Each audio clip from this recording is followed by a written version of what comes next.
সুপ্রিয় দর্শক, আসসালামু আলাইকুম। আপনাদের সবাইকে স্বাগত জানাচ্ছি এখনকার আলোচনায়। আপনাদের সঙ্গে আছি আমি সিরাজুল ইসলাম।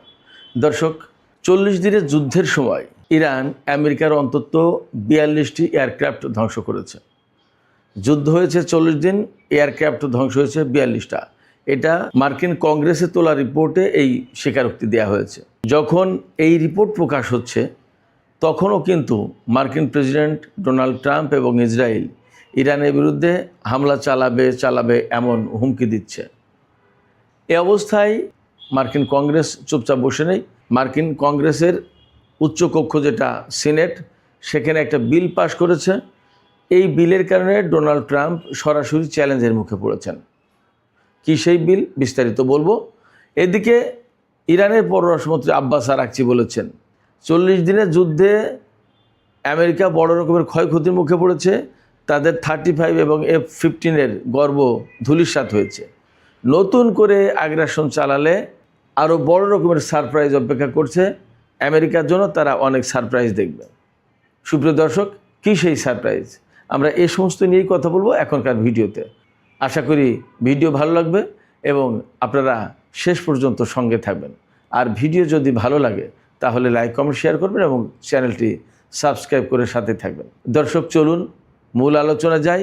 প্রথমেই যে বিষয়টা আলোচনা করব সেটা হচ্ছে মার্কিন কংগ্রেসে একটা রিপোর্ট প্রকাশ করা হয়েছে।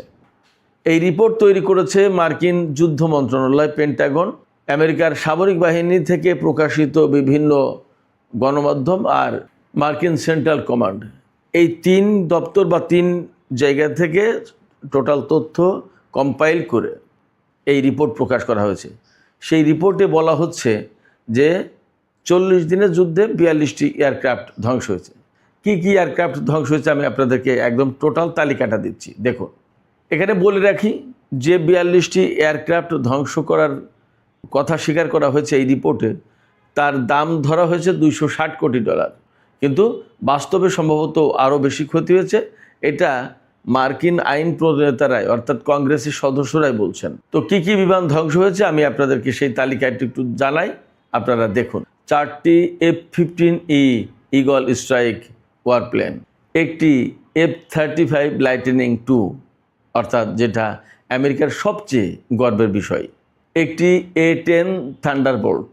বলা হয় এই বিমান আকাশে থেকেই ভূমিতে থাকা যত ট্যাঙ্ক সমস্ত সব কিছু ব্যাপকভাবে ধ্বংস করে দিতে পারে এই বিমান। 7টি KC-35 রিফুয়েলিং স্ট্রাটো ট্যাঙ্কার। এই বিমান আকাশে যুদ্ধ বিমানকে জ্বালানি সরবরাহ করে। একটি E-3 সেন্ট্রি ওয়ার্কস বিমান, যেটা কমান্ড অ্যান্ড কন্ট্রোল সেন্টার হিসেবে কাজ করে যুদ্ধের ক্ষেত্রে। আকাশে থেকেই সে যুদ্ধ পরিচালনার ক্ষেত্রে কমান্ড অ্যান্ড কন্ট্রোল সেন্টার হিসেবে কাজ করে এই বিমান। 2টি MC-130J কমান্ডো II বিমান, একটি HH-60W জলি গ্রিন হেলিকপ্টার, 24টি MQ-9 রিপার ড্রোন আর একটি MQ-4C ট্রিটন ড্রোন।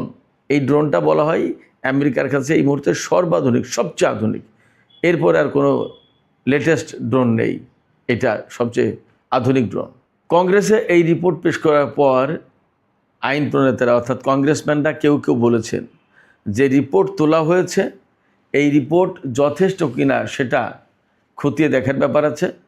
তাদের সন্দেহ যে এখানে যা বলা হয়েছে তা হয়তো প্রকৃত চিত্র নয়, আরও অনেক বেশি কিছু আছে।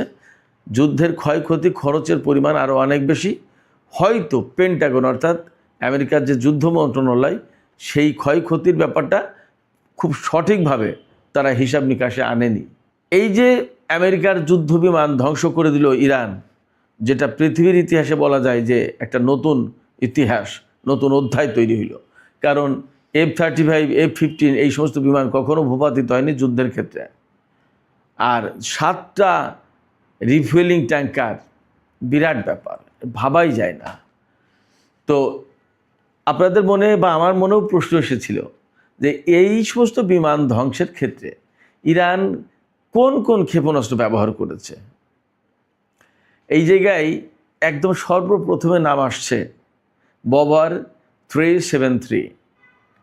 ববার 373 মডেলের যে ক্ষেপণাস্ত্র প্রতিরক্ষা ব্যবস্থা ইরান নিজস্ব প্রযুক্তিতে তৈরি করেছে, সেটা এইটা মানে সর্বাধুনিক বিমানের বিরুদ্ধে খুব ভালো লড়াই করতে পারে, টার্গেট করতে পারে। দ্বিতীয়ত, ফার্সিতে বলে পুঞ্জদা খোরদাদ, অর্থাৎ খোরদাদ 15, পুঞ্জদা মানে 15, 15। এই খোরদাদ 15 2019 সালে পারস্য উপসাগরের আকাশ থেকে আমেরিকার গ্লোবাল হক ড্রোন ভূপাতিত করেছিল ইরান, যেটা নিয়ে আমেরিকার সাথে ইরানের প্রচণ্ড রকমের উত্তেজনা সৃষ্টি হয়েছিল।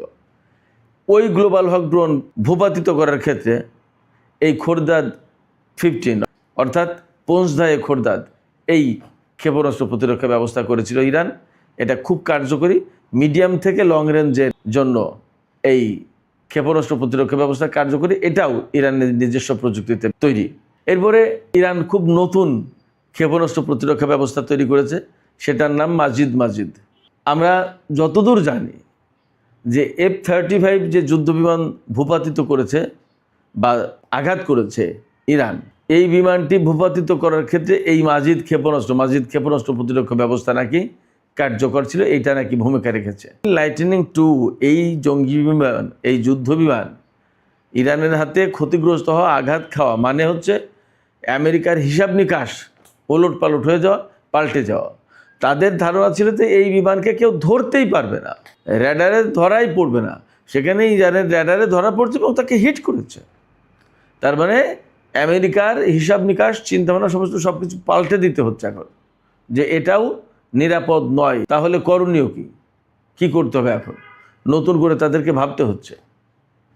আর ইরান কিছু ব্যবহার করেছে, ওই যে কাঁধে রেখে যে ক্ষেপণাস্ত্র, ছোট ছোট ক্ষেপণাস্ত্র ছোড়ার যে ব্যবস্থা, এটা টোর M1, এইগুলো দিয়ে হেলিকপ্টার, ড্রোন এবং নিচুতে উড়ে যাওয়া বিমান, ক্রুজ মিসাইল এগুলো ভূপাতিত করা যায়, এই সমস্ত ব্যবহার করেছে। এছাড়া রাশিয়া থেকে ইরান পেয়েছিল S-300 আরও আগে, সম্ভবত 2015 সালের পরে পেয়েছে।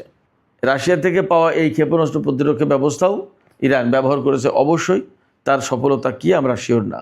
এছাড়া ইরান বিশেষ করে ড্রোন ভূপাতিত করার ক্ষেত্রে, আমেরিকা এবং ইসরায়েলের ড্রোন ভূপাতিত করার ক্ষেত্রে Iran electronic warfare system, GPS jamming system এ সমস্ত ব্যবহার করেছে। তো এগুলোতে সফলতার হার ব্যাপক বলতে বোঝাচ্ছি যে 40 দিনের যুদ্ধে আমেরিকা যে মারাত্মক রকমের ক্ষয়ক্ষতির মুখে পড়েছে, বিশেষ করে বিমান শক্তি, এটা তো অদ্ভুত ব্যাপার, চিন্তাও করা যায়নি কেউ। এবং যুদ্ধের সময় কিন্তু এই কথা সব প্রকাশ করেনি। আমিও অনেক কিছু বলার চেষ্টা করেছি, বেশ তথ্য দিয়েছি, কিন্তু পশ্চিমা গণমাধ্যম আসলে এই সমস্ত তথ্যগুলো খুব প্রকাশ করতে চায়নি। এখন আর ঢেকে রেখে লাভ নেই, বরং এখন প্রকাশ করে দিতে হচ্ছে এই কারণে যে ডোনাল্ড ট্রাম্পের এই যুদ্ধের কারণে আমেরিকার সামরিক আধিপত্য সারা বিশ্বে ক্ষতিগ্রস্ত হচ্ছে। আমেরিকার যে মৌলিক অবস্থা ছিল, সাম্রাজ্যবাদী অবস্থান ছিল, সে সারা বিশ্বের নেতা, এই যে একটা অবস্থান ছিল, এগুলো ধ্বংস হয়ে যাচ্ছে। যার কারণে ডোনাল্ড ট্রাম্পকে যদি এখনই ঠেকানো না যায়, তাহলে আমেরিকা আগামী 2-1 বছরের ভিতরে সারা বিশ্বে জিরো হয়ে যাবে। তো এই জিরো হয়ে গেলে পশ্চিমা গণমাধ্যমেরও তো কোনো ভাত নেই, তাদেরও প্রভাব থাকবে না। সেই কারণে পশ্চিমা গণমাধ্যম এখন উপায়হীন হয়ে এই সমস্ত তথ্য প্রকাশ করে দিচ্ছে, যে যাতে ডোনাল্ড ট্রাম্পকে থামানো যায়, অন্তত যেটুকু আছে আমেরিকার সেটুকু ধরে রাখা যায়। পশ্চিমা গণমাধ্যম ইরানের ভক্ত হয়ে বা মুসলমানদের স্বার্থে বা মধ্যপ্রাচ্যের স্বার্থে বা আমেরিকার স্বার্থের বিরুদ্ধে গিয়ে এই সমস্ত তথ্য প্রকাশ করে দিচ্ছে, এটা ভাবার কোনো কারণ নেই। তাদের স্বার্থ টিকিয়ে রাখার জন্য, ধরে রাখার জন্য তারা এগুলো করছে। মার্কিন কংগ্রেসে এই রিপোর্ট প্রকাশ করার পর ইরানের পররাষ্ট্রমন্ত্রী সাইয়েদ আব্বাস আরাকচি কী বলেছেন জানেন? তিনি বলেছেন যে আমেরিকা ইরানের সাথে 40 দিনের এই যুদ্ধে যে ক্ষয়ক্ষতির মুখে পড়েছে, এর চেয়ে আরও অনেক নতুন নতুন সারপ্রাইজ, চমক আমেরিকার জন্য অপেক্ষা করছে। যদি আমেরিকা ভুল করে আবার ইরানের উপরে আগ্রাসন চালাতে যায় বা যুদ্ধ চাপিয়ে দেয়, তাহলে তারা নতুন নতুন চমকের মুখে পড়বে। আমি গতকাল পরশু, গত 2-3 দিন এই সমস্ত কথা বেশ বলেছি। আমি আজকে আবারও একটু বলি। এই যে ইরানের পররাষ্ট্রমন্ত্রী সাইয়েদ আব্বাস আরাকচি বলছেন যে চমক দেখবে, সারপ্রাইজ দেখবে, অবাক বিস্মিত হয়ে যাবে, তাদের জন্য অনেক বিস্ময় অপেক্ষা করছে। এই তো কথা, কি দিয়ে বিস্ময় দেখাবে? আপনারা নিশ্চিত থাকুন, এইবার যুদ্ধ হলে মার্কিন বাহিনীর অবস্থা আরও ভয়াবহ শোচনীয় অবস্থা তৈরি হবে। কারণ ইরান কোনো মতেই ছাড়বে না। ইরান এই দফায় জয় পরাজয় নির্ধারণ করার চেষ্টা করবে, আর আমেরিকাকে সুযোগ দেবে না। এবং আমি বলি যে চমক কী দিয়ে দেখাবে, এতে আমার কাছে মনে হচ্ছে যে পরমাণু থেকে শুরু করে ক্ষেপণাস্ত্র ব্যবস্থা বা ক্ষেপণাস্ত্র সব কিছুতেই চমক দেখবে। আর আমেরিকা যদি কোনো কারণে ভুল করে ইরানের ভেতরে স্থল অভিযান চালানোর চেষ্টা করে, খুব বড় রকমের বিপর্যয়ের মুখে পড়বে। ইরানের জনগণ, ইরানের সামরিক বাহিনী, ইরানের স্বেচ্ছাসেবী বাহিনী একেবারে মানে মৌমাছির মতো ভিড়ে ধরবে মার্কিন সেনাদেরকে, উদ্ধার পাবে না।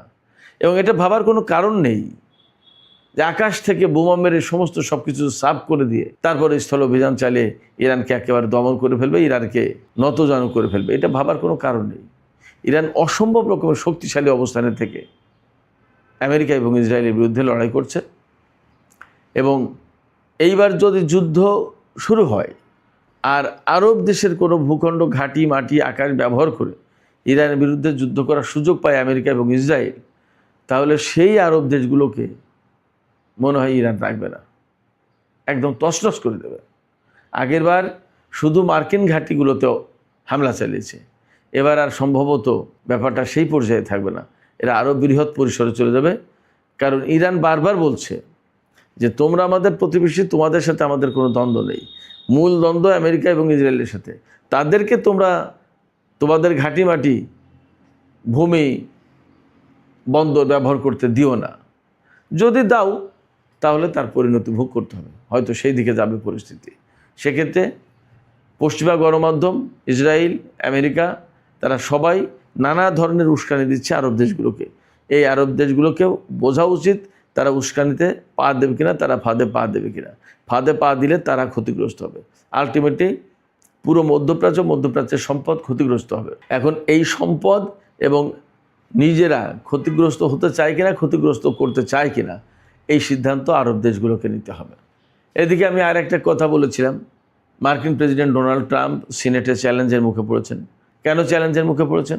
চ্যালেঞ্জের মুখে পড়েছেন এই কারণে যে সিনেটে বারবার প্রচেষ্টা চালিয়েও ডোনাল্ড ট্রাম্পের বিরুদ্ধে একটা প্রস্তাব পাশ করা যাচ্ছিল না। সম্ভবত অষ্টমবারের চেষ্টায় এবার পাশ হয়েছে গতকাল মার্কিন সিনেটে। আপনারা সবাই জানেন মার্কিন সিনেট হচ্ছে মার্কিন কংগ্রেসের উচ্চকক্ষ। এই সিনেটে পাশ হয়েছে।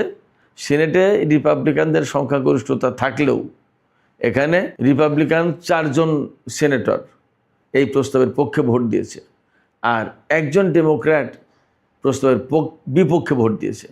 এই প্রস্তাবটি পাশ হয়েছে 50 ভোট, এগেনস্টে পড়েছে 47 ভোট। অর্থাৎ এই প্রস্তাবের পক্ষে ভোট দিয়েছে 50 জন সেনেটর, রিপাবলিকান এবং ডেমোক্র্যাট মিলে, আর এই প্রস্তাবের বিপক্ষে ভোট পড়েছে 47টা। এর ভিতরে 46টা ভোট হচ্ছে রিপাবলিকানদের, আর একটা ভোট হচ্ছে ডেমোক্র্যাট দলের। তার মানে ডেমোক্র্যাটদের একজন রিপাবলিকানদের পক্ষে ভোট দিয়েছে।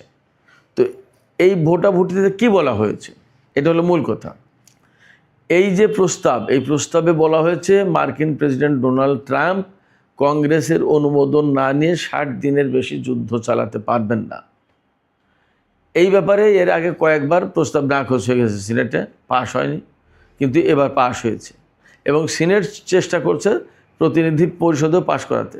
যদি সংখ্যাগরিষ্ঠতা নিয়ে পাশ হয় তাহলে ডোনাল্ড ট্রাম্পের ক্ষমতা আটকে দেওয়া যাবে, ক্ষমতাটা আটকে দেওয়া যাবে। তিনি কংগ্রেসের অনুমতি না নিয়ে আর ইরানের বিরুদ্ধে যুদ্ধ করতে পারবেন না। এর মানে হচ্ছে এই যে সিনেটে বিল পাশ হলো, প্রতিনিধি পরিষদে, হাউস অফ রিপ্রেজেন্টেটিভ, সেখানে গত 2-3 দিন আগে 212 ভোট, অর্থাৎ দুই পক্ষের সমান ভোটে বিলটা পাশ হয়নি। একটা দুটো বেশি ভোট পেলেও তো বিলটা পাশ হতে পারতো, কিন্তু সমান ভোট পড়েছে। তো সিনেটে পাশ হওয়ার পরে এবার আশা করা হচ্ছে আবার হাউস অফ রিপ্রেজেন্টেটিভে যখন এই প্রস্তাব নতুন করে উত্থাপন করা হবে, আশা করা হচ্ছে হয়তোবা সেই বিল পাশ হবে। এই বিল পাশ হলে আর মার্কিন প্রেসিডেন্ট ডোনাল্ড ট্রাম্প একা একা সিদ্ধান্ত নিয়ে ইরানের বিরুদ্ধে যুদ্ধ করতে পারবেন না। আমার কথা হচ্ছে এখানে এই যে মার্কিন সিনেট এবং প্রতিনিধি পরিষদে যে বিল পাস করার চেষ্টা করা হচ্ছে, তার মানে ম্যাক্সিমাম মানুষ, ল মেকারদের একটা বড় অংশ এই যুদ্ধ চায় না। তারা এই যুদ্ধের যৌক্তিকতা খুঁজে পাচ্ছে না, ন্যায্যতা নেই, এবং এই যুদ্ধে আমেরিকা ক্ষতিগ্রস্ত হচ্ছে ইরানের চেয়ে, এটা তারা পরিষ্কার করে বলে দিয়েছে। আমি আপনাদেরকে একটু জানাই, প্রস্তাবটি তুলেছেন ডেমোক্র্যাট দলের সিনেটর টিম কেইন, তিনি ভার্জিনিয়া থেকে নির্বাচিত সেনেটর। আর এই প্রস্তাবের পক্ষে রিপাবলিকান দলের 4 জন সেনেটর ভোট দিয়েছেন, অর্থাৎ ট্রাম্পের দল করার পরেও ট্রাম্পের বিরুদ্ধে তারা ভোট দিয়েছেন। তারা হচ্ছে senator Bill Cassidy, senator Susan Collins, senator Lisa Murkowski এবং সেনেটর র্যান্ড পল। আর এই বিলের বিপক্ষে, এই প্রস্তাবের বিপক্ষে ভোট দিয়েছেন ডেমোক্র্যাট দলের যে সিনেটর, তার নাম হচ্ছে জন ফেটারম্যান। এই প্রস্তাব নিয়ে ভোটদানে বিরত ছিলেন রিপাবলিকান দলের 3 জন সদস্য। এটাও আর একটা মজার ব্যাপার। তারা হচ্ছেন জন কর্লিন, টম টিল্লিস এবং টমে টিউরাভাইল। মার্কিন সিনেট চাইছে এখন এই যুদ্ধ বন্ধ হোক, এটা হলো মূল কথা। কিন্তু ডোনাল্ড ট্রাম্প, তিনি কি যুদ্ধ বন্ধ হোক এটা চাইবেন? তার চেয়ে বড় কথা হচ্ছে তার যিনি নিয়ন্ত্রণকর্তা, ইসরায়েলের প্রধানমন্ত্রী নেতানিয়াহু, তিনি কি চাইবেন এই যুদ্ধ বন্ধ হোক? তিনি চাইবেন না। কারণ এই যুদ্ধ বন্ধ হলে ইরান আরও আগের চেয়ে বেশি শক্তিশালী হবে। তাহলে ইরান ইসরায়েলের জন্য অবশ্যই আরও বেশি হুমকি হয়ে দাঁড়াবে। যদি হুমকি হয়ে দাঁড়ায় তাহলে ইসরায়েলের অস্তিত্ব থাকবে কি থাকবে না, সেই প্রশ্নই কিন্তু বড় হয়ে দেখা দেবে। এই জায়গায় নেতানিয়াহু কী করে, সেটাই হচ্ছে সবচেয়ে বড় কথা। সুপ্রিয় দর্শক, এখনকার আলোচনা এখানে শেষ করতে চাই। আমি চীন প্রসঙ্গ, পুতিন, শি জিনপিং, এই সমস্ত প্রসঙ্গে কথা বললাম না। আশা করছি রাতের ভিডিওতে কথা বলবো, বিস্তারিত আলোচনা করব। তো আমি আলোচনা শেষ করবো। আলোচনা শেষের আগে আপনাদের কাছে জানতে চাই, আপনারা কি মনে করেন, মার্কিন প্রেসিডেন্ট ডোনাল্ড ট্রাম্প চাইলেই কি এই যুদ্ধ বন্ধ হবে, নাকি এই যুদ্ধটা বন্ধ হতে হবে প্রকৃতপক্ষে ইসরায়েলের প্রধানমন্ত্রী নেতানিয়াহুর কথা থেকে? আপনাদের কি মনে হয়? আপনাদের মতামত জানাতে পারেন কমেন্টে। আর ভিডিও ভালো লাগলে লাইক, কমেন্ট, শেয়ার করবেন এবং চ্যানেলটি সাবস্ক্রাইব করে সাথেই থাকবেন। সুপ্রিয় দর্শক, আপনাদের সবাইকে এতক্ষণ সঙ্গে থাকার জন্য অনেক অনেক ধন্যবাদ। আল্লাহ হাফেজ।